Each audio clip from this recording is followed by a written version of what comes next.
Right, Bismillahirrahmanirrahim. So now we're going to look at your exercise 14.2, question 20. Okay. So the question says P, Q, and R are structural isomers with the molecular formula C4H8. So that's what you should highlight. All three compounds readily decolorize bromine in the dark. So if it can decolorize bromine in the dark without the presence of sunlight or UV, this indicates that you have a double bond, alkenes.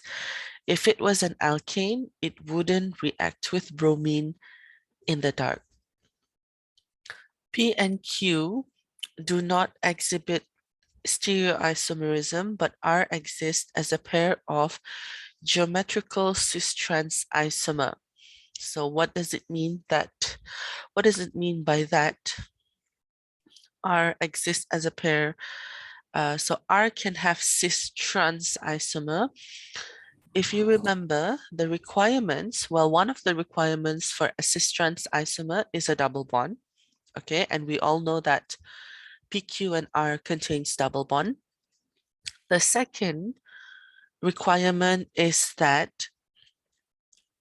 each carbon atom must be attached to two different atoms or two different groups. So that's to say, one bond is group A and the other bond is group B. I don't know what it is for at the moment, but I know that they are different. So same thing for the other side of the double bond. One bond is attached to group A, the other bond is attached to group B. Whether or not these A's are the same or different, that doesn't matter. As long as on each carbon, the two bonds or the two groups that are attached to that carbon are different. Okay, that's why I have called it A and B. Okay, so that's R. So that's what we know about R so far. Whereas P and Q, they cannot have stereoisomerism. So that means on each carbon, either one or both, it contains the same group. So if we look at this example, for P and Q, on this carbon, it will be a group A and a group A. It means that they are the same atoms or same group of atoms. Okay, moving on. All three compounds react with hot concentrated acidified potassium manganate to produce a variety of products. This suggests that they can undergo strong oxidation. Okay, so you should refer to your notes under strong oxidation of alkenes to recall back the products of strong oxidation of alkenes. Okay, so usually strong oxidation of alkenes involve the complete the double bond C double bond C to be completely broken, and you will get two products. Okay, depending on what was originally attached to each carbon on the double bond, you will get different products. Okay. Okay, moving on. So we'll just leave that for now. P, Q, and R. S. So if you're wondering where S is actually a product of strong oxidation of P. S reacts with 2,4-DP-DNPH. Okay, so this one is something that you have not covered yet. To form an orange crystalline product, but does not react with Felling's reagent. This statement tells you that S is a ketone, not an aldehyde. Okay, and the functional group of ketone is C double bond O attached to two carbons. Okay, if it was an aldehyde, one of them will be attached with a hydrogen. Okay, so that's the difference between ketone and aldehyde. They have the same carbonyl, they have the same C double bond O, but aldehyde has a hydrogen attached to it, whereas ketones don't. Okay, give the structural formula. Okay, so yesterday when I marked your answers, some of you forgot to leave your answers in the correct formula that the question asked for. So please make sure that you leave your answer in structural formula later on. Okay, I know that when I explain it to you, I draw the displayed formula. That's because it's easier for you to see. But later on, before you hand in your work, please make sure you convert them to the structural formula as instructed by the question. Okay, so let's have a look at the products of strong oxidation. Product of the strong oxidations, and we are trying to find the compound P, Q, and R. So using products to work in reverse, okay, to go backwards to find the original compound. Okay, so starting with P. So this is P, and I know that P contains a C double bond C, but I don't know what is attached to it. Okay, so at the moment, I'll just put question mark. But I know that when P undergoes a strong oxidation, okay, which means strong oxidation, I'm completely breaking the double bond, I will get two products, and the products are CO2 and product S. CO2, and then the other product is C3H6O. Now, I've already mentioned that S has to be a ketone, okay, which is this structure.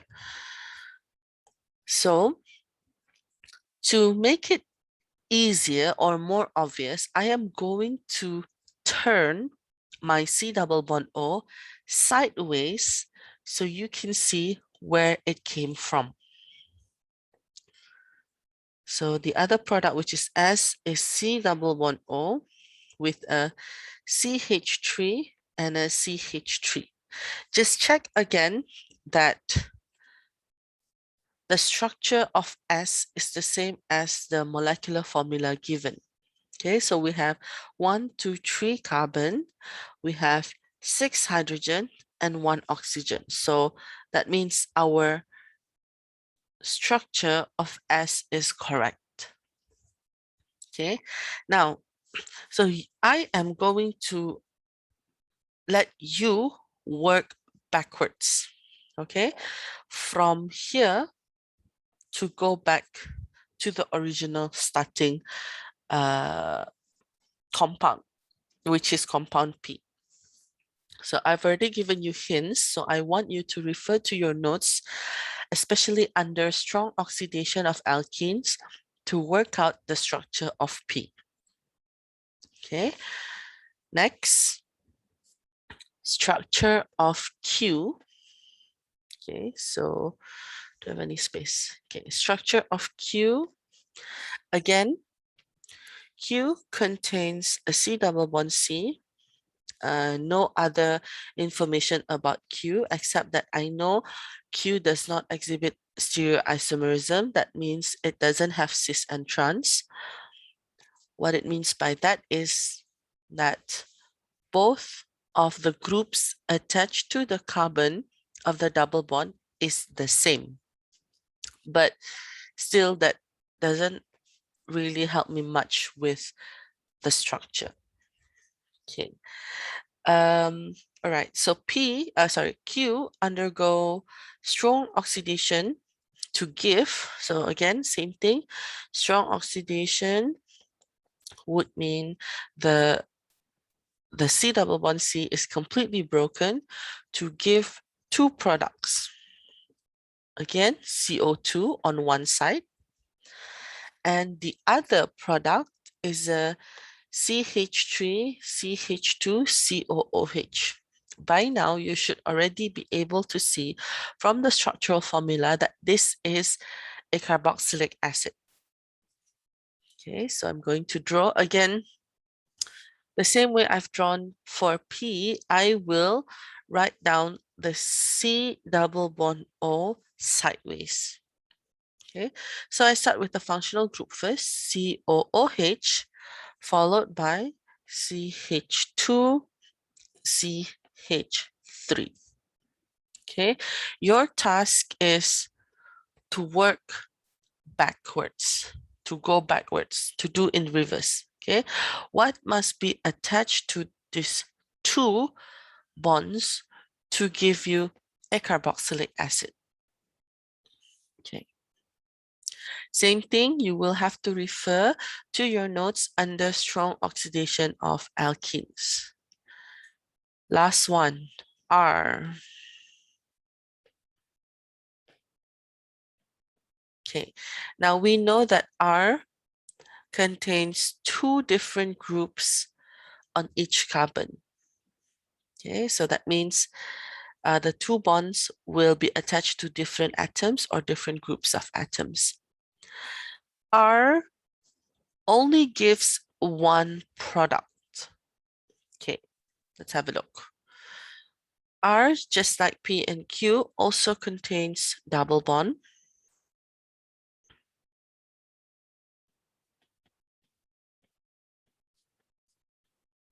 Okay, still, I don't know what's attached to that. R also undergo the same strong oxidation, just like P and Q. However, R only produce one product. How is it that we break the double bond completely, yet we only get one product? Usually you get one product on one side and another product on the other side. The fact that it tells us there's only one product means both sides, okay, are giving the same product. Okay, I'll show you in a bit. But first, we want to look at the product of R, which is CH3COOH. Again, from the structural formula, that should already tell you that it is a carboxylic acid. Functional group COOH is a carboxylic acid. Okay, so I'm going to draw the carboxylic acid sideways, C double bond O. I start with my functional group COOH and CH3. Okay, now you ask me, how about the other side? Because the question says that there's only one product, that must mean the other side is also producing the same product. That's why there's only one, because it's the same product. Okay, they don't mean that it's only producing one mole. They mean that it's producing one type. Okay, so same mechanism, you work your way back. Okay, what must be attached to this to give you COOH, and CH3 must stay the same. You only change the functional group. Anything else that is attached, anything else that's not a functional group, you should not change it. Okay, right. Okay, so I think that should be enough to help you answer the structure of P, Q, R, and S. Okay, so the structure of S is already drawn for you here. So you just have to convert it to the correct structural formula. Okay, so I'll leave you to copy that down first, and please let me know when you're done copying.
Okay, are you done? Okay, good. I've got some responses. Thank you. So that's for question 20. Later on, you send a photo of your answers, your structural formula for P, Q, R, and S to me. Okay, so I appreciate that some of you actually took an extra effort to convert it to PDF. Actually, if you just send in your photo directly, you just upload your photo, that should be fine already. Okay, right. Next question that I want to look at is question 22. Okay, so question 22 is a chlorocyclohexane. So this is an alkene that is a cyclic alkene. Okay, so a cyclic alkene works just like a normal alkene because the functional group is here at the double bond, right? So chlorocyclohexane is this one, chlorocyclohexane. A cyclohexene is this, right? So the question wants you to draw the mechanism of this process, turning your cyclohexene into a chlorocyclohexane. Okay, now this representation may not be familiar to you because it is in skeletal formula. So how do you convert this skeleton formula? Is that each bond, a C double bond, just imagine that there is a carbon there. So at the moment there's a hydrogen. Okay, so 1, 2, 3, the fourth bond must be a hydrogen. For the other carbon, same thing, 1, 2, 3, and the fourth bond must also be a hydrogen, right? Everything else that you don't see here also contains a hydrogen, but we're not interested in that because they don't get involved in the reaction. So if you remember the mechanism for alkenes, when alkenes double bond react with HCl, the mechanism is called electrophilic addition.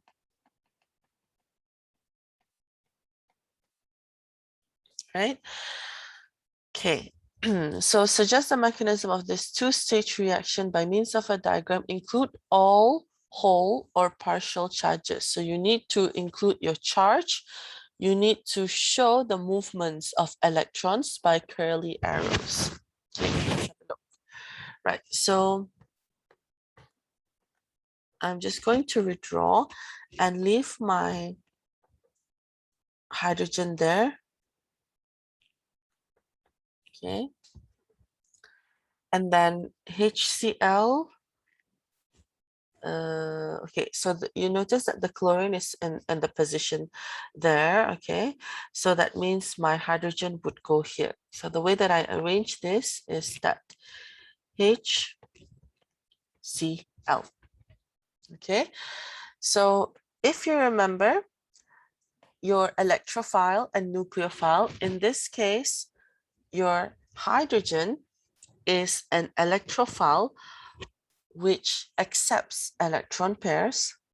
Chlorine is delta minus. Okay, the reason why that they have partial charges is because the bond is polar. Okay, moving on. Your double bond is electron rich, therefore it is a nucleophile, right? So the attack goes like this. Double bond attacks the slightly positive hydrogen, which means the carbon would form a new bond with the hydrogen. Hydrogen can only form one maximum. The number of maximum bond is 1. So that means it needs to break the hydrogen chlorine bond.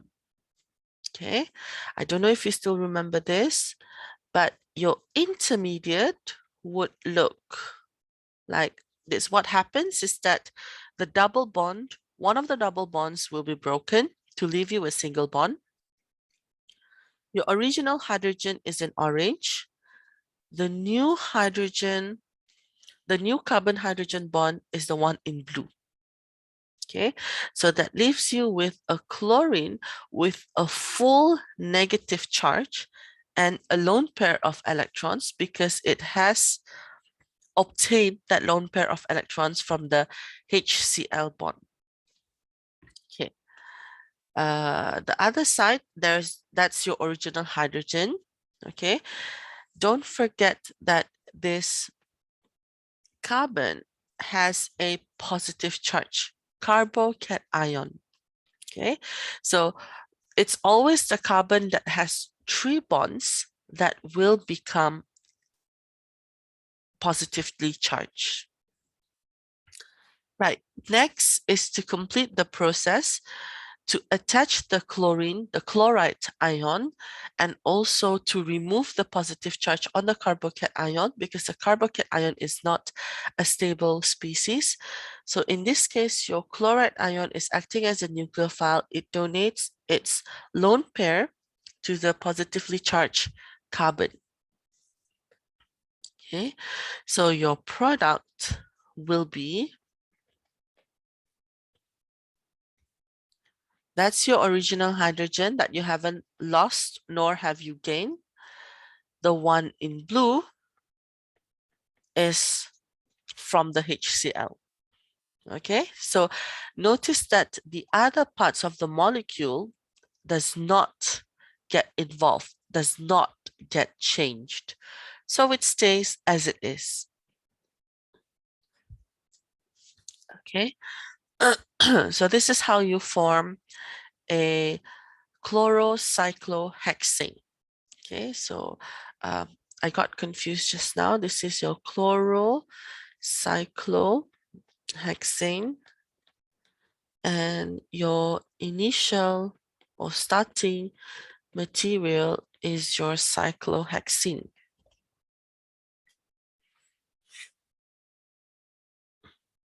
Okay. Right, I'll let you copy that. So if you were to write this in a skeletal formula, a strictly skeletal formula, a skeletal formula usually hides the carbon-hydrogen bond. Okay, so that means I don't have to show this hydrogen. I don't have to show this hydrogen. I don't have to show this hydrogen. Okay, I will only show the carbon-chlorine bond, which is the functional group. So when I draw the skeletal formula of my product, it will be that with a carbon-chlorine bond that I just formed. So that is why you see that structure. Okay, so don't think that, oh, it's only the chlorine that is attached, the hydrogen is not attached. No, the hydrogen is attached as well as part of the HCl. However, because of skeletal formula, the hydrogen is hidden or not shown. Okay, right. Please let me know when you are done copying the mechanisms.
Okay, thank you.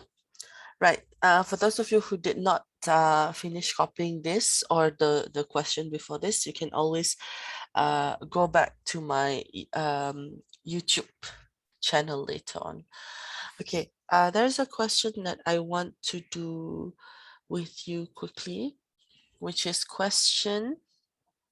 mana ya? Question 13.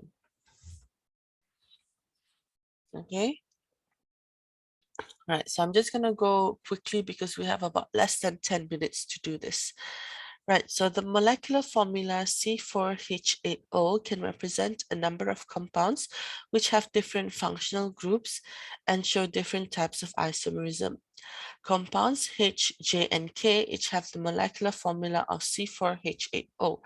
In each of the molecules H, J, and K, the carbon chain is unbranched and the molecule is not cyclic. Okay, what does this mean? Unbranched means it is just straight like that. Okay, the principal chain has 4 carbon atoms, and it's not cyclic. What's cyclic? You know already what's a cyclic molecule, and it's also not that. Okay. No oxygen atom is attached to any carbon atom which is involved in pi bonding. Okay, so that means what this statement is saying is that no oxygen atom, so this is an oxygen atom, attached to any carbon atom which is involved in pi bonding. So there is no oxygen that is directly attached to a C double bond C. Okay. When compound H is reacted with sodium metal, a colorless flammable gas is produced. This flammable gas is hydrogen. This one you haven't learned yet, but this indicates that H is an alcohol, which contains OH, hydroxy group. Both J and K give an orange red precipitate when reacted with 2,4-DNPH, but only K reacts with Fehling solution. So that this statement means J is a ketone, K is an aldehyde. Okay. Suggest possible structural formula for H, J, and K. Okay. So we know that H is an alcohol for sure. H contains an alcohol. Okay. And the carbon are in a straight line. Now, if we count the number of hydrogens, 1, 2, 3, 4, 5, 6, 7, 8, 9, 10, it doesn't match with the molecular formula. Molecular formula has only 8 hydrogen. Okay, so that means you need a double bond somewhere. And that double bond is actually between a C double bond C. Okay, so there are 3 structures of H that you might want to play with, right? Moving on to J. Okay, so that's the first hint for H. Moving on to J, you have a ketone. Ketone must have this functional group. So 1, 2, 3, in the formula, there are 4 carbons. So you just have to add 1 more carbon. Hydrogen, 1, 2, 3, 4, 5, 6, 7, 8. Done. Structure J. Structure K is an aldehyde. So that means C double bond O must be attached to hydrogen, right? So you just have to complete that structure, H, J, and K. And also don't forget to leave your answer in structural formula. Okay, so this is the hint that I can give you for now. because we're running out of time. We're running out of Zoom time. So I will let you work it out. There are two other structures for H. I can give you hint. Positional isomers.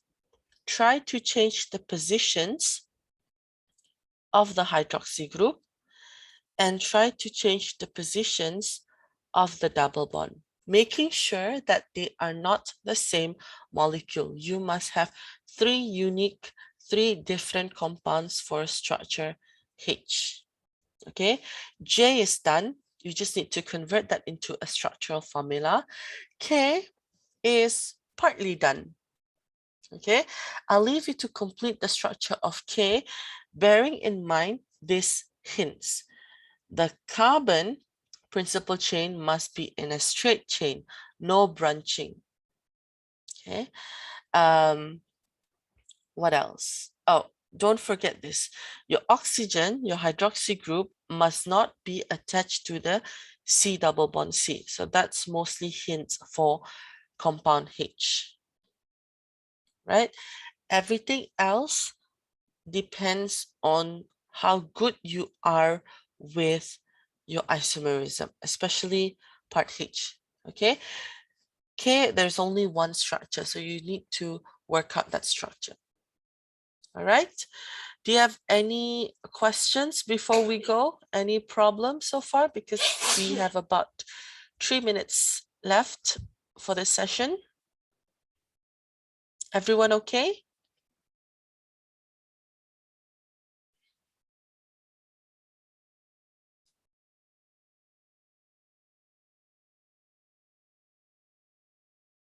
Okay. Yadi has no problem. Good. And so is Tarmizi and Ridwan. Ridwan is not confident. Ridwan said, I think so.